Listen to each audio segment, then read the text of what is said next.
এটা তো খালি ট্রেলারটা দেখলেন, পুরো ফিল্মটা দেখলে তো লাইফ টাইম বন্ডিং হয়ে যাবে রক্তিমবাবু। এটা রিস্কি নয় ডার্লিং, এটা risky. Hello guys, welcome to review sky. তোমাদের সাথে আমি রৌনক। আজকে চলে এসেছি ট্রেলার রিভিউ করতে অযোগ্যর। এই যে ডায়লগটা বললাম, এটা অযোগ্যর ডায়লগ এবং কার লেখা?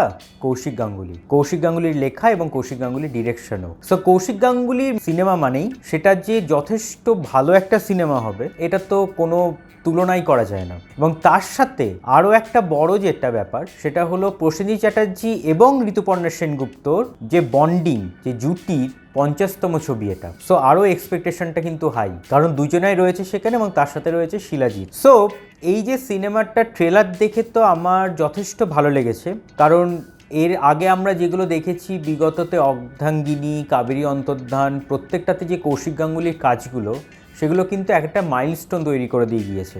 বক্স অফিসের জায়গায় আমি যাচ্ছি না, কারণ সবসময় সব কিছু বক্স অফিস দিয়ে মেজারমেন্ট করাটা আমার মনে হয় না সেটা জরুরি। কারণ নগর কীর্তন বা পালানের মতন সিনেমাও কিন্তু সেরকমভাবে বক্স অফিসে না চললেও সিনেমাগুলো কিন্তু পার্সোনালি আমার কিন্তু ভীষণ ভালো লেগেছিল। সো সেই নিরিখে যদি দেখতে যাই, তাহলে সিনেমাটাও যথেষ্ট ভালো হবে বলে আমাদের মনে হয়। প্রসেন, মানে যেটা ক্যারেক্টার প্লে করেছে প্রসেনজিৎ চ্যাটার্জি, সে কিন্তু যখন প্রসেন হিসেবে যখন ছিল, মানে এর আগে যদি আমরা প্রসেনজিৎ চ্যাটার্জি যে আগেকার দিনের সিনেমাগুলো, মানে শ্বশুরবাড়ি জিন্দাবাদ গোছের ওই টাইম ফ্রেমের সিনেমাগুলো, তখন কিন্তু তিনি প্রসেনই ছিলেন। মানে প্রসেনজিৎ বা বুম্বাদার যে ইন্ডাস্ট্রি যে কনসেপ্টটা, সেটা কিন্তু সৃজিত মুখার্জির পর থেকে, মানে সৃজিত মুখার্জিতে টেনিওরের পর থেকে যে সিনেমাগুলো এসছে আর কি, সেগুলোর পর থেকে কিন্তু একটা বড়সড় জায়গা করে নিয়েছে প্রসেনজিৎ। সো সেই প্রসেন আবার আসতে চলেছে এখানে। এবং এটা লুকসটা, মানে বুম্বাদার যে লুকস, যে ক্যারিশমেটিক ব্যাপারটা, সেটা তো আমাদের যথেষ্ট ভালো লেগেছে এবং প্রসেনজিৎ চ্যাটার্জিকে মানিয়েছে খুব ভালো এটাতে।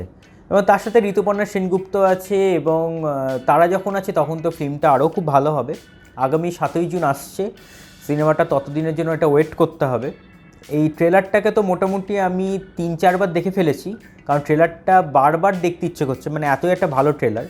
শুধু যে জুটির সিনেমা মানে যে শুধু কোথাও একটা ট্রায়াঙ্গেল প্রেম রয়েছে সেটা নয়, তার সাথে হয়তো একটা থ্রিলিং ব্যাপারও কিছু থাকবে, কারণ ওই রেল লাইনের সিকোয়েন্স, একটা কোথাও কাটা পড়া ব্যাপার, রেলের কাটা পড়ছে এরম গোছের কিছু একটা নিয়ে আসবে।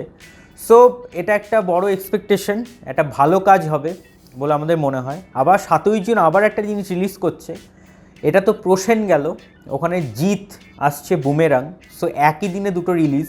আমার মনে হয় এবার বুমেরাং একটু হলেও চাপে পড়ে যাবে, কারণ এই ট্রেলারটা কিন্তু একটা ভালো জায়গা করে নিয়েছে। সো এই ছিল আজকের রিভিউ ভালো লাগলে অবশ্যই লাইক করবে, শেয়ার করবে এবং চ্যানেলটা সাবস্ক্রাইব করে দিও। এবং কেমন লাগছে সেটা কিন্তু কমেন্ট সেকশনে জানাতে ভুলো না। সো ভালো থাকবেন, সুস্থ থাকবেন এবং সিনেমা দেখবেন আমাদের চোখ দিয়ে। Thank you.